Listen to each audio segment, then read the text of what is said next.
আসসালামু আলাইকুম। দেখুন আমাদের বাড়িতে কতগুলো মেহমান হয়েছে।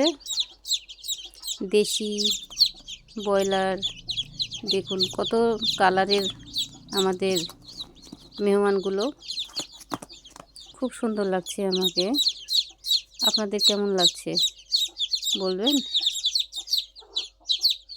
আমাদের জন্য দোয়া করবেন। আমাদের ছোট্ট একটি ফার্ম তৈরি করেছি, আমরা যেন সামনে এগিয়ে যেতে পারি, বড় ফার্ম দিতে পারি।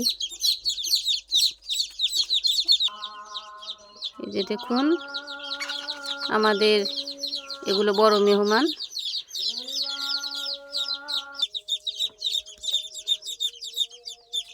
এই যে দেখতে পাচ্ছেন আমাদের এগুলো বড় টাইপের, এগুলো দেশি মুরগির বাচ্চাগুলো।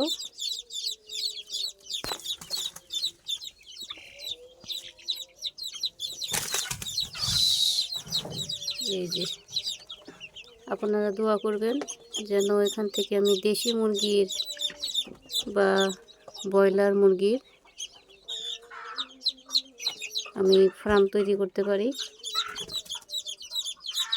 আমার খুবই শখ একটি বড় ফার্ম দেওয়ার, কিন্তু সেই সামর্থ্য এখন নাই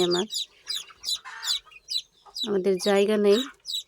এই যে আপনারা দেখতে পাচ্ছেন আমাদের দেশি মুরগির ফার্ম। এটা হলো আমাদের ঘরের চাতালের উপর বলে, এটা ঘরের উপরে। এই যে আমাদের ঘরের চালা, আর এটা চালার নিচে এটা হলো চাতাল বলে আমরা, আপনারা কি বলেন জানি না। আমরা মুসুরির মধ্যে এই ফার্মটা করেছি।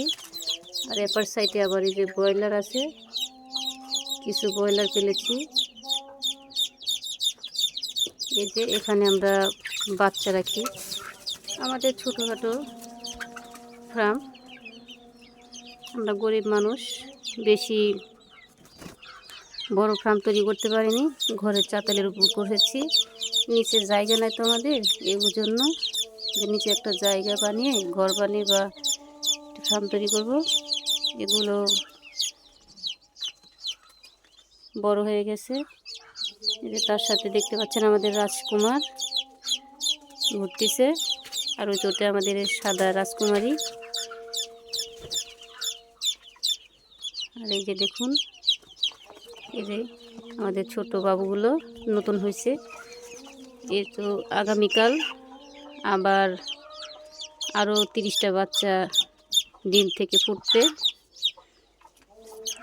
আমাদের এগুলো ছোট বাবুমণিগুলো, এখানে ব্রয়লার এবং দেশি বাচ্চাগুলো আছে, এগুলো আবার বড় হবে। এই যে আমাদের রুম, এটা হলো ঘরের চাতালের উপরে, এটা আমাদের নিচে, এটা আমাদের ঘরের নিচে, এটা আমাদের চাতাল,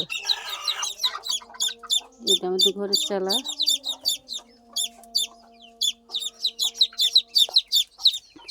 আপনারা ভিডিওটা যদি ভালো লাগে প্লিজ আপনারা একটু সাবস্ক্রাইব করে দিবেন, ফলো দিবেন, আর দোয়া করবেন বেশি বেশি করে, যেন আমি ভবিষ্যতে আরও কিছু করতে পারি।